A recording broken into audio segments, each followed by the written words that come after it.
Hola, ¿qué tal? Aquí estamos de nuevo en Porque los amamos, un podcast que busca recuperar la memoria y la lucha de los colectivos de búsqueda de personas desaparecidas aquí en Jalisco. En esta ocasión, en este episodio, vamos a hablar con dos integrantes del colectivo Luz de Esperanza, Héctor Flores, quien busca a Daniel Flores Hernández desde el 18 de mayo del año 2020, quien fue desaparecido lamentablemente en Guadalajara. También hablaremos con Liliana Mesa, quien es madre de Maximiliano Romero Mesa, quien fue desaparecido el 22 de octubre del año 2022 en la colonia La Tusanía en Zapopan, Jalisco. A ambos les agradezco mucho que puedan estar aquí presentes y que nos puedan hablar de la valiosa y enorme lucha que hacen a través del colectivo Luz de Esperanza. Bienvenida y bienvenido. Muchas gracias por la invitación.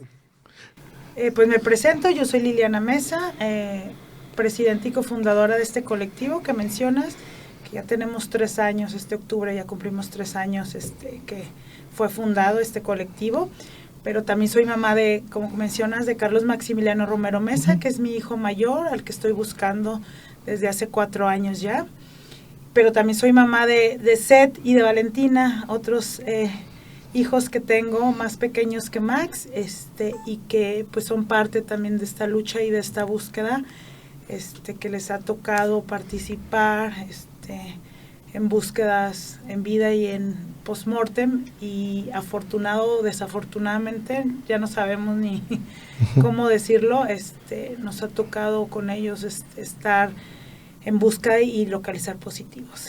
Sí, que eso, bueno, es una de las labores difícil e importante, ¿no? Porque finalmente su labor permite que alguien pueda encontrar a su tesoro. Y por ese lado, señor Héctor, ¿usted claro. qué nos dice de usted? Bueno, pues mi nombre es Héctor Flores, soy papá de Dani, desaparecido, ¿no? 18 de mayo, ya casi 4 años, ¿no? El año. Soy secretario general y cofundador, junto con la compañera Lili, de Luz de Esperanza. Dani es mi único hijo, y pues bueno, aquí estamos en la lucha. Sí, y bueno, primero agradezco mucho, ¿no? Que la confianza, porque bueno, de antemano, pues hablar de esto, primero lo tendríamos que hablar, porque ustedes tendrían que estar con la vida, ¿no? Antes de esto, y seguirla y continuarla. Pero ustedes, digamos, finalmente emprendieron una lucha y decidieron conformar el 3 de octubre del año 2021 Luz de Esperanza, y me gustaría que nos puedan contar cómo surge, cómo a lo mejor ustedes se conocieron, cómo un día hablaron y dijeron, oye, bueno, pues hay otros colectivos, pero nosotros queremos el nuestro, ¿no? ¿Cómo fue eso? No sé. Nosotros pertenecíamos a un chat de un colectivo de Ciudad de México que dirige una licenciada en comunicación también, y nos apoyaba porque éramos gente de distintos estados con la difusión de nuestros hijos. Y en ese chat, el señor Héctor, yo veía que él hablaba mucho de no solo de las desapariciones, sino hablaba mucho de leyes y de derechos, y hablaba mucho de que deberíamos hacer y no deberíamos hacer en la investigación. Entonces, en una ocasión lo contacté en privado y resultó que era de aquí de Jalisco. Entonces decidimos reunirnos nosotros dos con otras 3 familias para no era tan el crear un colectivo, sino hablar del tema de cómo podíamos avanzar con la búsqueda de nuestros hijos. Para ese entonces Max tenía ya 1 año de desaparecido y Dani tenía meses de desaparecido. Los hijos de las otras compañeras pues tenían mucho más tiempo. Nos reunimos y en la mesa platicando de lo que buscábamos o realmente queríamos de lo que era la búsqueda, el señor Héctor nos comenta que hay muchos colectivos en Jalisco, la mayoría enfocados en búsquedas post-mortem, que digo que es bueno, también lo realizamos, pero lo que nosotros buscábamos era que encontrarlos en vida, o sea, no podíamos hacernos a la idea de solo localizarlos muertos. En ese tiempo, te voy a ser sincera, yo no tenía ni idea de cómo eran localizados estos cuerpos, de lo que pasaba a una persona desaparecida, de las torturas y cómo eran localizados. Te voy a ser sincera que yo vivía en una burbuja, en una mentira, y cuando el señor Héctor me abrió los ojos, yo dije no, o sea, tenemos que hacer esta lucha. y tenemos que localizarlos en vida, o sea, no podemos esperar a encontrarlos así como se encuentran a todos. Dije, no, o sea, en mi hijo no puedo dejar. Al inicio fue Max, en mi hijo no puede pasar por eso y no lo puedo encontrar de esa manera. Dije, no. Entonces eso me motivó, a pesar de que para mí era complicado porque yo en ese tiempo trabajaba, tenía un empleo y tengo otros hijos a mi cargo.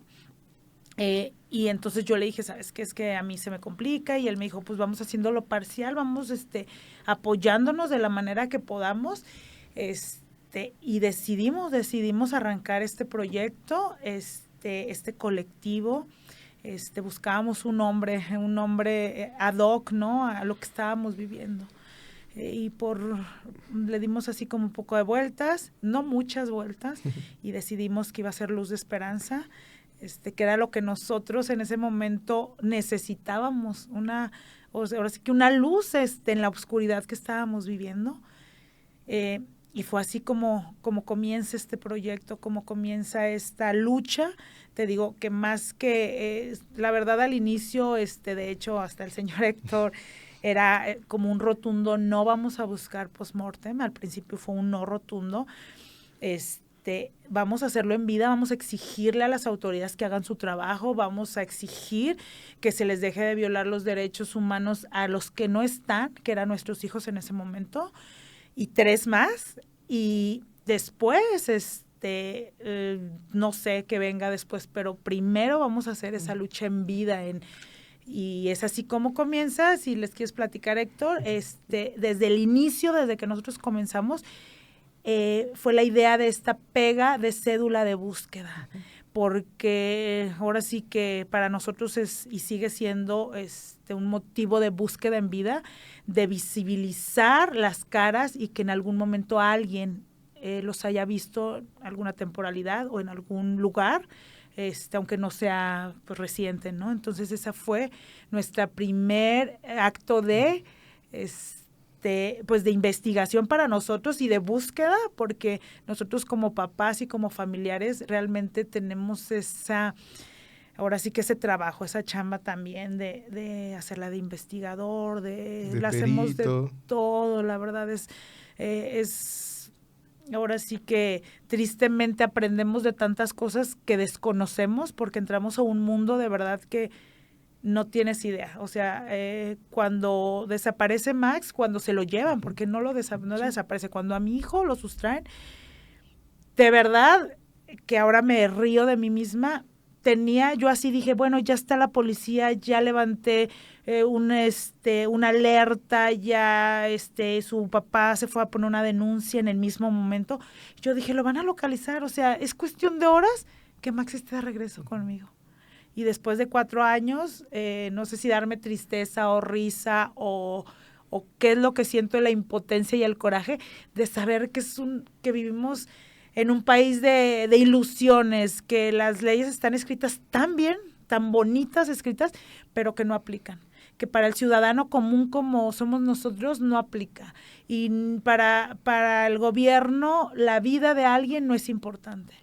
No es importante, a pesar de que en ese momento yo, pues mi hijo siendo un estudiante, un joven de solo 18 años, que no les haya importado la vida de él. Y ahora me doy cuenta que no es solo la vida de él, o sea, que no les importa la vida de nadie. Porque la reacción suele ser igual, ¿no? Y mencionas algo muy importante, desde que el señor Héctor nos cuente eso.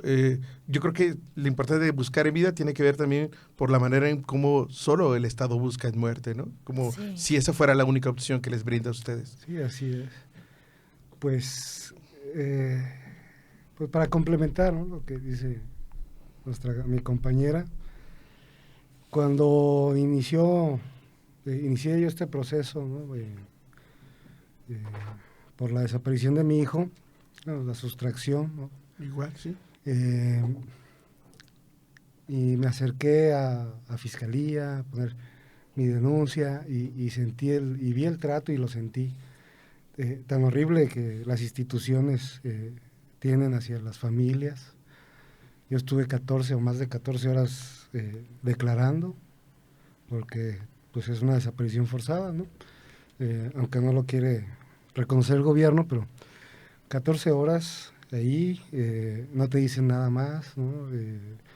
Desde el momento te empiezan a tratar de, bueno, te revictimizan, tratar de criminalizar a tu hijo o a tu familia, para hostigarte o para que te dé miedo seguir declarando. No te dicen que hay una comisión de búsqueda, no te dicen que hay una comisión de víctima, nada. Lo único que te dan es un papelito un oficio para que vayas a dar una muestra de ADN en el Instituto Jalisciense de Ciencias Forenses, que es algo que debemos de hacer, ¿no? Es una realidad, pero la manera en que te abordan la autoridad al principio y que es lo único que te dan como de acciones a hacer, de ir a buscar su cuerpo en CEMEFO, pues de ahí ya te vas dando una idea de cómo el Estado, como usted lo comentaba, pues solo buscan muerte, ¿no? Tuve que vivir en carne propia el tema de la falta de coordinación entre las autoridades, comisión de búsqueda, después fui a comisión de víctimas, porque ahí me comentaron en comisión de víctimas, en comisión de búsqueda, perdón, todo a través de la lucha social, ¿no? Porque la verdad es que la atención que me dieron a mí fue gracias a una manifestación que hice en la glorieta de la Minerva, y ahí es donde me empiezo a dar cuenta de todo lo que no estaba haciendo el Estado, todo lo que, las deficiencias de investigación, coordinación. Entonces, y al no encontrar, quiero poner en contexto para que no se escuche mal, o no se pueda entender mal. Yo tenía poquito tiempo de que mi hijo había desaparecido. Entonces, las acciones que yo buscaba o el apoyo que yo buscaba en la sociedad y en las organizaciones, en los colectivos, era qué acciones me podían apoyar y qué tenía que hacer para incentivar la búsqueda en vida. Ninguno me abrió las puertas, ¿no? Entonces, cuando empiezo yo a tratar de apoyar en estos grupos de chats donde conocí a la compañera Lili, era tratar de apoyar y movilizar de cierta manera en acciones colectivas de exigencia de actos de investigación específicos o acciones como quejas en derechos humanos, para tratar de agilizar las carpetas y que algo pasara. Y pues fue así como también me salió a mí la idea, ¿no? de formar una organización que de entrada se preocuparan más, o sea, todos los temas son súper importantes, pero desde el principio, ¿no? Llevar como cierto orden, porque yo lo viví y todas mis compañeras lo vivieron, y dar un acompañamiento integral dentro de las humildes capacidades personales y colectivas que tenemos, tratar de dar un acompañamiento integral a las familias. La importancia de que una persona cuando va a poner una denuncia, va a poner una queja en derechos humanos, va a solicitar alguna petición en cualquier institución, la importancia de no sentirse sola, ¿no? Porque aparte de vivir con la ausencia, estamos solos ante la autoridad, que nos come, nos revictimiza, nos trata horrible, y cada vez te vas, y eso va afectando a tu dignidad, ¿no? Te vas sintiendo cada vez más vulnerable, más atacado, más violentado, violentadas las compañeras, y eso para mí es muy importante en lo personal, ¿no? Que las familias, ya es demasiado lo que vivimos, entonces, sí, para sumarle más peso, ¿sí? Entonces, tratar de hacer eso, ¿no? Y gracias a Dios, pues encontré a Liliana y a las otras compañeras y empezamos. Sí, bueno, ya poco más de 3 años de eso, ¿no? Y hace rato, bueno, ya Liliana lo comentaba, ¿no? Creo que algo, digamos, de lo que más ha hecho visible su labor, ¿no? Y el acompañamiento, bueno, porque lo que menciona el señor Héctor, yo lo he visto, ¿no? La manera en cómo se articulan, cómo se siente, ¿no? Como ese ambiente de compañerismo en las actividades del colectivo, pero una de esas actividades que era como hacer visible las desapariciones, ¿no? No es porque sean, digamos, como solamente de años recientes, ¿no? Tienen bastante tiempo, pero hubo un momento donde en el espacio público, por ejemplo, no había sido ocupado para colocar sus rostros y ustedes decidieron, ¿cómo se les ocurrió? Oigan, y si las pegamos, y si las quitan, las ponemos. Bueno, a lo mejor no pensaban que las iban a quitar, como ocurrió inicialmente, pero ¿cómo llegó a ustedes esta idea de salgamos y llenemos las calles de los rostros de quienes nos faltan? Sí, esa fue la gran idea de aquí, mi compañero Héctor. Dijo, tenemos que visibilizar a nuestros hijos, no podemos dejar que se olviden, no podemos dejar de buscar, y creo que una manera, dijo, podemos comenzar con cédulas de búsqueda. Ya teníamos para ese entonces pues la cédula de comisión de búsqueda. Después decidimos hacer una ya con el logo del colectivo, y salíamos, éramos las 5 personas. Mi hija Valentina, la hija de otra señora que siempre cargaba y las nietas de otra de las señoras. Y éramos todos los que salíamos, y empezamos como a llamar la atención, como dices, de ustedes los periodistas. ¿Por qué? Porque, como dices, hacía tanto tiempo que el espacio público no era ocupado como para estos casos, ¿no? Y comenzamos, pues hoy hay que pegar en no sé, en esta avenida que hay mucha influencia de gente, y después pues a ver, ahora vamos a otra colonia, porque lo hicimos en muchas colonias y hasta comenzamos como colonias cercanas a nosotros, a nuestros hijos. Por ejemplo, yo en la Consti, Héctor acá por Polanco, había señoras que decían, no, pues yo quiero pegar en Tlaquepaque, en tal cruce, porque a mí me dijeron. Entonces, al inicio era como donde nosotros creíamos que pudieron estar y los pudieron ver. Y ya después, pues no, pues ahora hay que darle pues como a donde va más gente, pues vamos al centro de Zapopan, vamos al centro de Guadalajara, vamos a Tlaquepaque.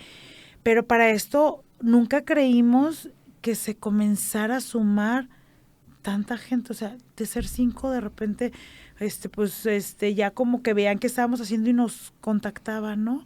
Y oigan, pues es que también pues nosotros nos queremos sumar, está bien, miren, vamos a hacer la pega. Y se empezó a sumar la gente. Y poco a poco o sea, yo no sé en qué momento, ahorita somos 500 y tantas personas, o sea, cómo se fueron sumando.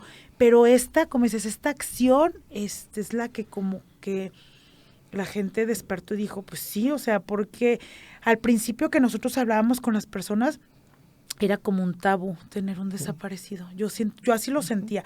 Yo, por ejemplo, yo jamás me callé ni en mi colonia ni en nada. Yo, al principio que no había colectivo, yo di entrevistas, yo dije, mi hijo es un estudiante y lo estoy buscando pero mucha gente que conocimos en el camino y seguimos conociendo, tienen como ese tabú, como si les diera pena decir que tienen un desaparecido, como si la misma sociedad estigmatizamos a las personas o a las familias, decir, es que son delincuentes o son de una familia de delincuentes. ¿Por qué? Porque así nos lo pintó nuestro gobierno, por lo menos el sexenio pasado. Eso trató el gobierno de hacer, no sé si era como un modus operandi, se puede decir, de lavarse las manos y de que la gente dijera, ay, no, sí, no merecen ser buscados porque en algo andaban, porque eran delincuentes, porque merecen ser encontrados así como hacer, porque andaban en malos pasos. Entonces, la gente empezó como a despertar al principio mucha gente de los que comenzaron con nosotros, es que yo tengo miedo de ir a poner, había gente que no tenía ni una denuncia. O sea, nos acompañan a pegar fichas, pero decía, es que yo tengo miedo. No, mire, nosotros la vamos a acompañar, no tiene por qué tener miedo, su hijo tiene derecho a ser buscado, su hijo tiene derecho a la vida, le decíamos, o sea, era como incentivarlas a que pusieran esta denuncia. Pero, te digo, siempre ha sido como de la mano de que vamos, nosotros las acompañamos y vamos a estar aquí, no nos dejan pasar, pero usted si algo necesita, márquenme y nosotros le vamos a decir qué va a decir, qué no va a decir, y usted no se deje. O sea, ya nosotros habíamos despertado también, porque al principio yo también fui revictimizada. Yo duré 8 horas levantando una denuncia como si yo fuera una criminal, casi, y como si mi hijo fuera un criminal. O sea, al punto de que ya estaba tan estresada, no me dejaban contestar el teléfono, que en una me marcó el papá de mis hijos, contesté y me dijo, salte, no quieren que firmes, ya les dijiste todo, no quieren que, salte, así salte sin firmar, porque era como que, no, todavía no terminamos, y yo le decía, pues ya déjeme firmar, no, es que usted no está, o sea, era, de verdad, fue algo tan terrible poner una denuncia, que entonces nosotros ya sabíamos. Entonces, cuando comenzaron a acercarse las víctimas, nosotros dijimos, usted no se va a dejar. Y usted no va a permitir que si usted le dicen que si andaba o no andaba, o si tenía un vicio o no tenía, a ellos no les interesa. Usted le va a decir que su hijo tiene derecho y que si algo le debe la justicia, pues ya cuando lo encuentren, ya ellos pagarán lo que deban. Entonces nosotros empezamos como a despertarles ese interés por realmente su lucha, porque, o sea, todos merecen ser buscados, nadie merece ser desaparecido, mucho menos encontrado en las condiciones que los encontramos. Deban algo a la justicia, tengan un vicio o hayan hecho lo que hayan hecho, eso es un delito aparte, o sea, independientemente de, o sea, nadie tenemos, o sea, el derecho de la vida sobre nadie. Entonces, es así como que la gente decía, ay, mira, entonces nos empezamos a hacer sonar, a pesar de que, pues, en ese tiempo éramos el colectivo más joven, ahorita no sé, ya a lo mejor ya se han creado más, pero éramos como el último colectivo y de ser tan pequeño, de verdad, que Fiscalía se burlaba de nosotros. Cuando llegábamos, tengo 5 o 6 personas y nos decía, y usted, somos el colectivo Luz de Esperanza, y de verdad que los de la entrada volteaban a verse y se burlaban de nosotros, así como colectivo, así como, y nosotros decíamos, sí, somos el colectivo y pues venimos porque queremos pedir una cita con la maestra Blanca y así de verdad se burlaban de nosotros, y nunca creyeron que nuestras acciones iban a despertar tantas conciencias, que nuestras acciones de verdad íbamos a hablar sin tapujos y realmente con miedo, sí, como les decíamos a las familias. Nosotros también tenemos miedo, pero no podemos quedarnos del lado del miedo sin hacer nada. Entonces yo quiero que el miedo me empuje a hacer algo y encontrar a mi hijo y exigir, y ahora ya no nada más era mi hijo, ya habíamos cobijado a ya un puño de hijos. Y así, o sea, sí, se nos fueron sumando y entonces ya dijimos, no, ya no, o sea, no podemos parar. O sea, no podemos parar porque toda esta gente que está atrás de nosotros confía en nosotros, confía. A veces le decía yo a Héctor, me da, no sé si como gusto o tristeza, saber que todos ellos tienen la fe puesta en mí, que yo soy un simple mortal que tengo igual de miedo y que estoy exigiendo lo mismo y ellos... O sea, yo decía, si yo paro, o sea, ¿dónde va a quedar? O sea, la esperanza de todos ellos, ¿dónde? Y entonces se fue sumando la gente, se fue sumando, y ya era imposible parar. Dijimos, no, ya no podemos parar, ahora tenemos que exigir más, y ahora tenemos que pedir esto, y ahora tenemos que pedir lo otro. Y en el camino, las mamás, oiga, pero es que pues también queremos hacer búsquedas post-mortem.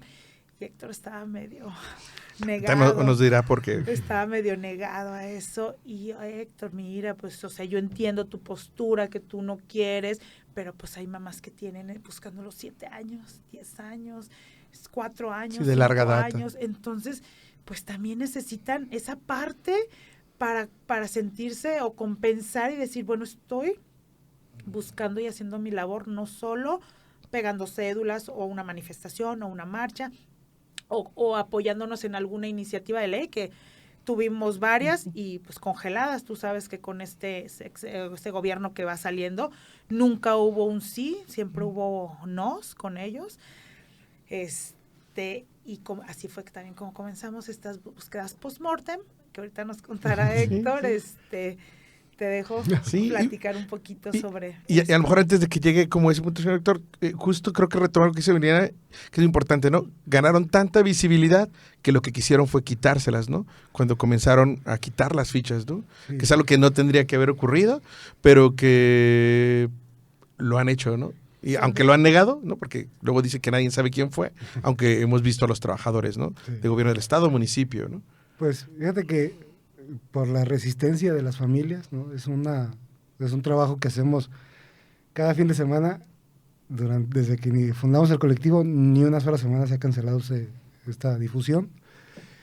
El aprovechamiento del espacio público, gracias también al apoyo de ustedes, los medios, ¿no? Que fue generoso y grandioso en este trabajo, que ya le empezó a molestar a la autoridad. A la autoridad. Lo que nosotros hacemos, bueno, que inició como estas acciones de búsqueda en vida, también porque eran las acciones que hacía la comisión de búsqueda. ¿Sí? Yo la primera acción de búsqueda que me dijeron que iban a hacer la comisión de búsqueda, que me dijeron que era una acción de búsqueda en vida, me llevaron a pegar cédulas a Polanco. ¿Te acuerdas? De compañía, sí. Éramos las mismas familias. Entonces, de ahí yo me quedé como que, bueno, si es de las principales acciones, ¿no? Y aparte la difusión y la visibilización, pues hay que continuar con este trabajo de pega de cédulas en todos lados. Pero de ahí empezamos como que a madurar más la idea. ¿Y sabes qué? Pues es que las familias no podemos estar haciendo esto toda la vida, ¿no? O sea, no deberíamos. Sí claro. podemos, pero... y estudiando la ley general, y etcétera, me di mis clavados. Pues el Estado tiene la obligación de hacer una difusión de las personas desaparecidas, y pues no lo hace. Entonces eso como que nos dio más herramientas y más fuerza, y aparte la negativa del gobierno, ¿no? Hacerlo, y pues para continuar haciendo estos trabajos de difusión, porque la verdad es que nos decían ahí en el Palacio de Gobierno, decían: Héctor, tus solicitudes o tus iniciativas de difusión llegan a la oficina de arriba y las rompen. Es algo que en esta administración, en este sexenio, nunca vas a ver, ¿no? O sea, el gobierno nunca va a ceder. A ceder. Pues las familias tampoco, ¿no? Y muestra ahí está el trabajo que hacemos. Sí. Y yo creo que es muy importante porque hemos logrado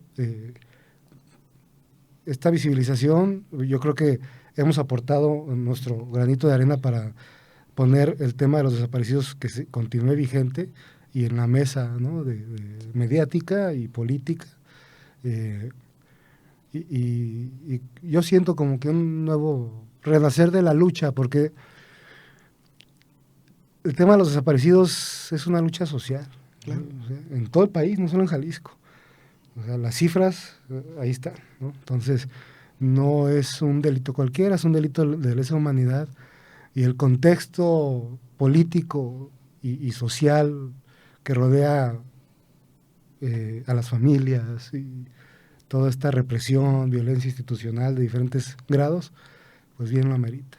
Sí, y hay algo, yo recuerdo, porque una de las pegas de fichas más significativas fue en el marco del aniversario de la ciudad, donde estaba este tótem, ¿no? Ahí en Plaza Liberación, ¿no? De Guadalajara a Guadalajara, y que dijeron, vamos, ¿no? Y que no solo lo llenaron, ¿no? De los dignos rostros familiares, sino que pues uno no esperaba esta respuesta absurda de pintar sobre los rostros, ¿no? Sí. Como para que en la tarde del día del festejo no hubiera pasado nada, ¿no? Y eso pues termina siendo como un golpe todavía mucho más contundente, ¿no? De su visibilización, porque queda mucho más evidenciado que no quieren que nada de esto quede ahí, ¿no? Como registro histórico. Sí, salga a la luz. Y pues bueno, como comenta Lili, yo tenía cierta reticencia, sí es cierto, pero fue un tema muy personal.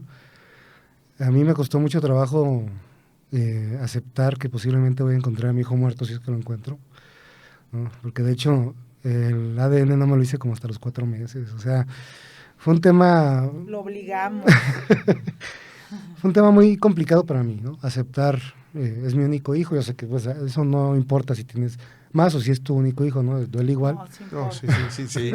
Claro que sí, señor Héctor. Pero... Es más doloroso es saber que tu único ser, al que amas sobre todas las cosas, quizás ya no, como dices, no lo encuentro, si lo encuentro, como lo encuentre, claro que es importante, y lo entendíamos. No, y es como pues, aceptar ese proceso no es tan fácil, ¿no? Sí, entonces fue un proceso muy difícil, muy complicado, ¿no? No solo no me resistí a hacer búsquedas en post-mortem, sino que en lo personal fue un proceso, los primeros 4 meses no dormía en cama, dormía sentado, o sea, no me podía dar esos lujos ni siquiera de comer bien porque pensaba que este era mi hijo. Hasta que finalmente, pues, es parte de, ¿no? Los trabajos que se tienen que hacer. Y dejarse acompañar y cuidar. Y ese fue uno de los temas que, dentro de la visión que tenemos desde el nacimiento del colectivo, es una visión garantista de los derechos humanos, ¿no? Porque no nos sentimos solo un colectivo de búsqueda, sino más bien defensores de los derechos humanos, activistas, no solo Lili y yo, sino todas las familias, ¿no? Porque todos participamos en estos actos. Entonces decíamos, bueno, vamos a hacer estas búsquedas, pero vamos a exigirle al gobierno que haga lo que tiene que hacer y que vaya con nosotros, que lleve seguridad, que lleve agüita, que nos garantice todo lo que tiene que garantizar. Y fue como empezamos a tener estos acercamientos con la comisión de búsqueda, y empezamos a hacer búsquedas a través con el acompañamiento institucional. Y después de las búsquedas, gracias también al colectivo, porque no somos nosotros, quizás somos la cabeza y la idea, pero sin la fuerza de ellos no, fue que comenzamos también a exigir, ahora sí que a Lemus en ese tiempo, que era el alcalde de Guadalajara, exigir reuniones con él para que se aperturaran, para empezar, para que dejaran de quitar las fichas, porque sabíamos que se tiraban la bolita, no, nosotros no, es que es allá en Palacio de Gobierno y vayan y allá háganles el desmadre y nosotros no somos. Primero para exigir que respetaran eso y para aperturar otras maneras de visibilizar. Lo de los parabuses. Y hay que, como Héctor siempre decía, es que no es suficiente, pues no, pero sí le tenemos que lo del César al César, y siempre le dijimos que estábamos agradecidos, porque a lo mejor de 10 cosas que le pedimos, a lo mejor 2 o 3 dijo sí, va, y entonces se visibilizó ya en parabuses, y ahora sí que se aperturó, no solo, ya no lo veíamos, como dice Héctor, ya no éramos nada más colectivo Luz de Esperanza y ahora sí que de desaparecidos, sino que ya nos sentíamos con la fuerza de poder decir, yo defiendo los derechos no solo ni de mi hijo ni del colectivo, sino en general.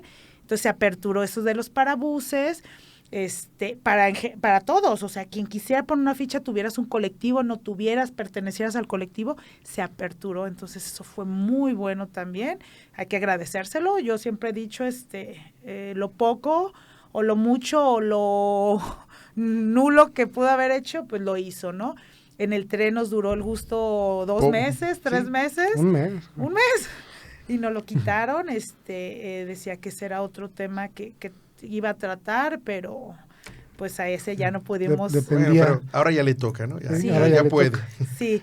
Lo que pasa, y también los parabuses, y nos abrió las pantallas de las recaudadoras, y de ahí de Palacio Municipal. Sí, de Palacio Municipal. Y bueno, digo, que a lo mejor no era lo que buscábamos, porque nosotros siempre le pedimos que hubiera como ese tipo de pantallas donde pasan anuncios y que pudieran utilizar una para estar pasando todo el día rostros de desaparecidos. No logramos todo lo que buscábamos y queríamos, pero por lo menos se aperturó eso, y siento que también pues fue algo bueno, porque se avanzó un poquito más en la visibilización. Sí, bueno, yo la visión es que la difusión de las personas desaparecidas es inexistente, salvo en la página de Facebook de la Comisión de Búsqueda. No más ahí. Nada más ahí, ¿no? Entonces, no está cumpliendo el Estado con su obligación. A nivel municipal, ¿no? Ya Estado, me refiero a Estado federal, local y municipal. Y todo. Tampoco, ¿no? No están haciendo, porque ni siquiera los municipios tienen estos mecanismos de búsqueda inmediata. Mecanismos de búsqueda que son los principales y son los primeros respondientes, ¿no? Donde inicia el proceso. Yo casi siempre he sentido, bueno, ya cada vez un poco más flexibles, pero en los temas de derechos humanos no cabe la negociación, ¿no? O sea, el Estado tiene que cumplir sí o sí, ¿no? Entonces, es un choque muy fuerte el hecho de tener que negociar, ¿no? O que se vean como negociaciones, porque son negociaciones, no es tira y afloja, con elementos del Estado para que hagan algo a lo que están obligados, ¿no? Entonces, yo siento que desde la organización nunca hemos pedido nada que esté fuera de la ley, siempre hacemos nuestras peticiones basados en temas en derecho. Entonces, ese era uno de los temas y por lo cual seguimos haciendo esas acciones de búsqueda de pegas, porque si bien sí hubo una apertura, ¿no? de ciertas pantallas y algunos parabuses, no han cumplido en su totalidad. Entonces, y es lo que nosotros les manifestamos, ¿sabes qué? No porque me pongas 4, 5, 6 parabuses y 4 pantallas que solo van a ver, que eso es muy importante, porque difunden en sus términos y bajo sus condiciones. No llega a todo mundo esta difusión, solo las personas que van a hacer un trámite en la recaudadora, algún pago. Y en los parabuses, pues solo ciertos parabuses. Y ciertos horarios. Y en ciertos horarios. Entonces, el tema de la difusión para nosotros es súper importante y tiene que ser una universalidad. Ajá, sí, no, está bien. Me trabé con la palabra. Entonces, y estamos buscando, tuvimos una reunión, de hecho, hace poco, otra vez en Guadalajara, para que todos los parabuses, a todos los parabuses, y que en las principales plazas públicas pongan algún tipo de mampara o algo. O hay pantallas similares. Ajá, también. para que se puedan hacer estos trabajos. Estamos ahorita en trámite de eso. Estamos ahí luchando. Sí, y en pláticas, ¿no? O sea, buscando la manera legal y justificando, que yo creo que la justificación es muy obvia. Sí, no tendría ni que negociarse, ¿no? Tendría que incluso venir como de ellos, decir, oigan, estamos haciendo ¿no? esto. Pero no a costa de que ustedes dejen de hacerlo de los domingos, porque si no es como, ¿no? Eso me parece muy importante. Sobre todo porque no han cedido e incluso han innovado, ¿no? Hace rato, sí, a mí me pareció la primera vez que yo vi una de las fichas que ustedes subieron hechas con inteligencia artificial, donde sus desaparecidos nos contaban la historia, fue muy impactante, ¿no? Y eso también tiene que ver con una innovación de decir, bueno, está el espacio público, pero también está el otro espacio, y a veces a lo mejor uno ya no comparte la ficha, la imagen, pero cuando a lo mejor él o ella nos habla, sí, eso... En ese tema, si me permites. Sí, claro. Tuvimos incluso cierta resistencia de las familias.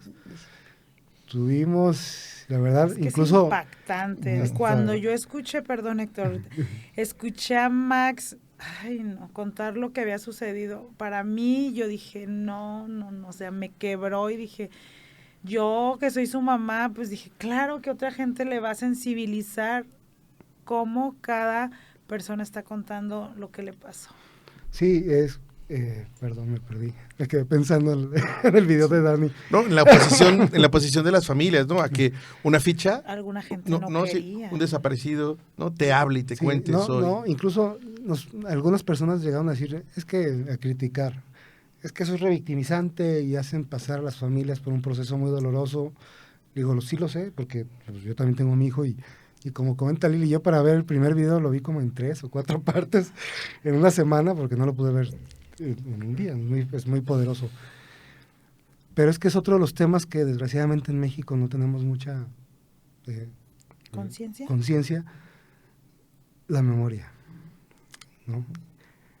Y hablando de los desaparecidos, no solo la memoria de las familias, sino la memoria de las personas que nos hacen falta. Y dentro de eso, yo creo que tenemos que hacer visible, es muy diferente la ficha, ¿no? Hacer visible el problema social y a la persona que estamos buscando. A su historia. Pero el contexto de la historia de cada uno, que es también súper importante, ¿no? La memoria, el derecho a la memoria histórica, qué pasó, cuándo, cómo, por qué, y que se vea reflejada dentro de la perspectiva, dentro de lo que nosotros... lo poco que sabemos de su desaparición, en algunos casos, pero a través de la persona que nos hace falta, para lograr este impacto en la sociedad y que tratar de lograr esa empatía que no tenemos, como lo comenta Lili, por el discurso político que... Sí, que fue estigmatizante, criminalizante y que hasta el último informe, ¿no? Siguió manteniendo que la mayor parte de las personas iban por su propia voluntad y que ni siquiera eran víctimas de un delito, ¿no? Pero cuando escuchamos, digamos, que ellos nos cuentan de llegaron a mi casa, fueron por mí, policía, etcétera, uno ya va dimensionando y es como una forma de decirle al gobierno, oye, pues no es cierto.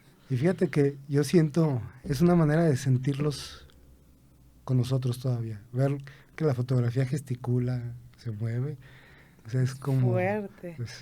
Es fuerte, pero a veces es triste ver que nosotros como mexicanos tengamos tan poca empatía.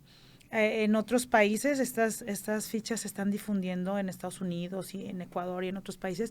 La gente se impacta, la gente nos contacta y dice, ¿cómo? O sea, ¿cómo las autoridades no los ayuda? O sea, ¿cómo las autoridades no están haciendo algo por ustedes, por su país, por su mismo ciudadano? O sea, ¿cómo en otros lados son más sensibles con lo que estamos viviendo que nosotros mismos? A veces me da mucha tristeza.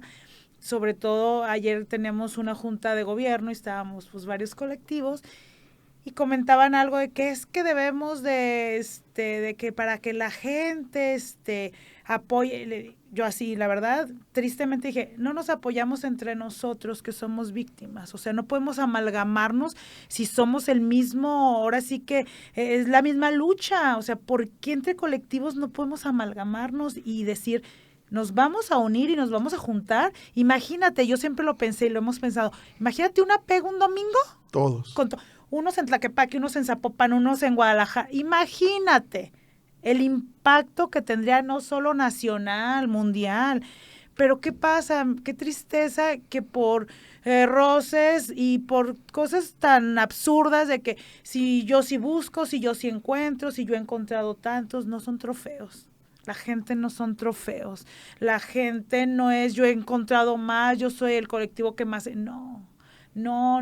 Debemos de quitarnos ese estigma que tenemos entre nosotros colectivos. De verdad, somos víctimas, todas somos víctimas de lo mismo y debemos de apoyarnos, debemos de empezar por nosotros como víctimas a sensibilizarnos, nosotros a empatizarnos, que tu dolor sea mi dolor porque yo estoy viviendo lo mismo que tú. Entonces, nos hace falta también ese lado, como colectivos, decir, nosotros nos podemos unir, tener una fuerza impactante y no decir, ay, no, yo a esa marcha no voy porque es la marcha de fulano o de sutano. No, yo creo que esperemos que ahora con este gobierno que está entrando y que nos está reuniendo, cambiemos esa parte de decir, es que es fulano colectivo, es que no, somos la misma lucha, somos el mismo dolor, somos ahora sí que las mismas familias quebrantadas, buscando a nuestros seres queridos, o sea, que olvidemos y quitemos porque es triste, yo a veces digo, ¿cómo es posible que si ni entre nosotros somos empáticos, cómo queremos que el resto de la sociedad sea empáticos con nosotros y sean sensibles si entre nosotros no somos? Sí, cómo generar como esa unión, ¿no? A mí ahorita la idea que me decía es impactante, ¿no? Todos los colectivos pegando al mismo momento un domingo, fichas en todos lados, la ciudad, digamos, la podrían llenar, ¿no? Sí. Y ahora sí sería bien difícil que los gobiernos salieran a quitar todas las fichas, ¿no? Sí. Y un mensaje muy poderoso para el Estado.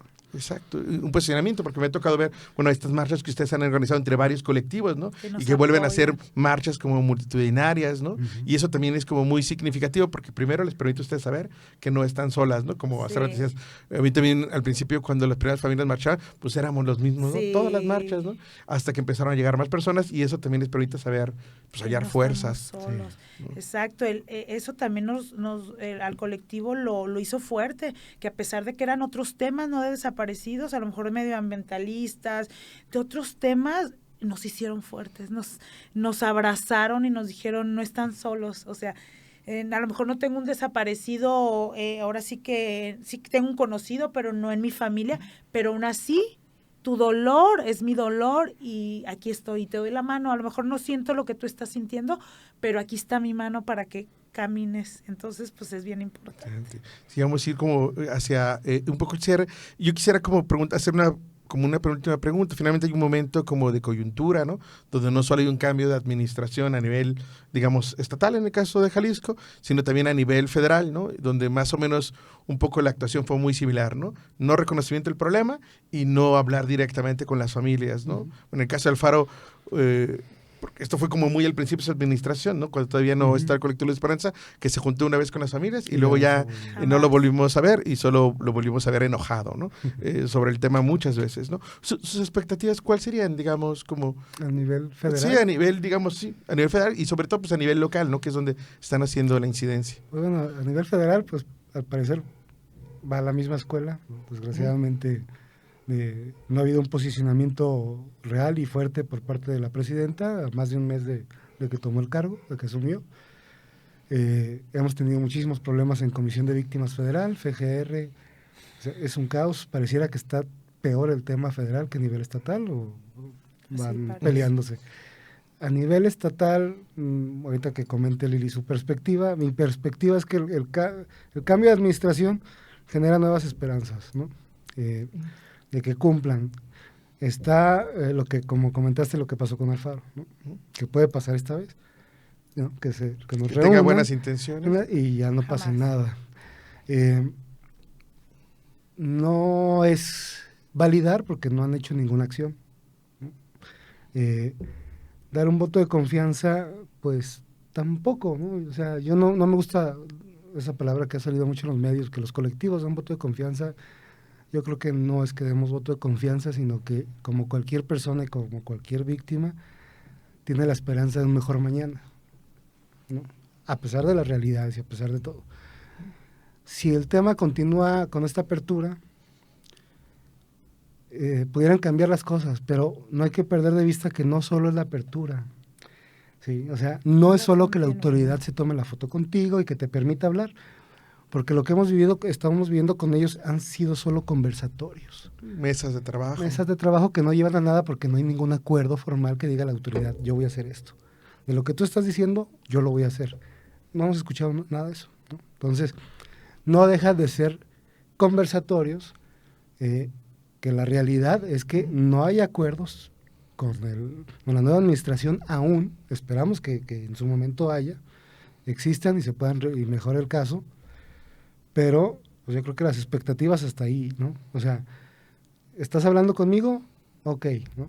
Pero es tu obligación, no es un favor que me estás haciendo, claro. Es tu obligación. Entonces, si otros lo hacían o no lo hacían, eso es tema aparte. Es tú como ahorita autoridad o como siguiente autoridad que vas a entrar, tu obligación es hacer lo que estás haciendo ahorita, no es algo extra. Vamos a ver, ya que entres y que empiecen a funcionar las cosas, si estas mesas de trabajo van a continuar. Y también el sentido de estas mesas de trabajo, porque puedes tener mesas de trabajo que nunca llegan a nada, todo el sexenio, para que sean mediáticas y decir, el gobierno está de tu lado, ¿no? No. Atendió a las víctimas, ¿no? Atendiendo, entonces, pues esa es mi perspectiva. Tengo la esperanza de que nos hagan caso, que cambien las cosas,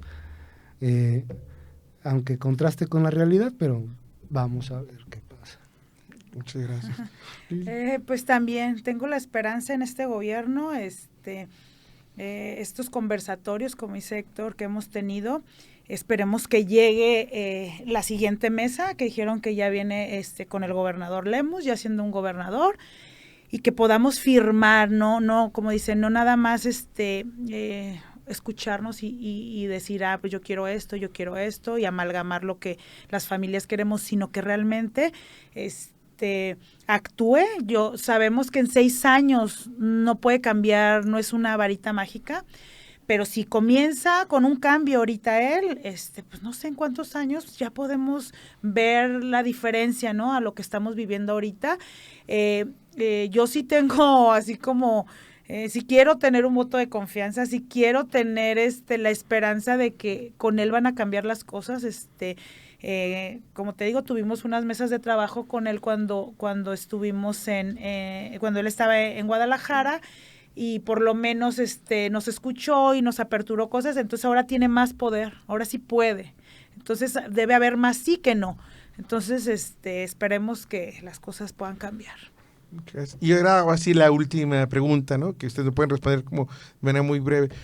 Sería como en este proceso de búsqueda, digamos, desde que se creó Luz de Esperanza, ¿qué han aprendido ustedes? ¿Qué han descubierto en ustedes que a lo mejor antes no pensaban que lo tenían, ¿no? ¿Cuál sería como ese aprendizaje?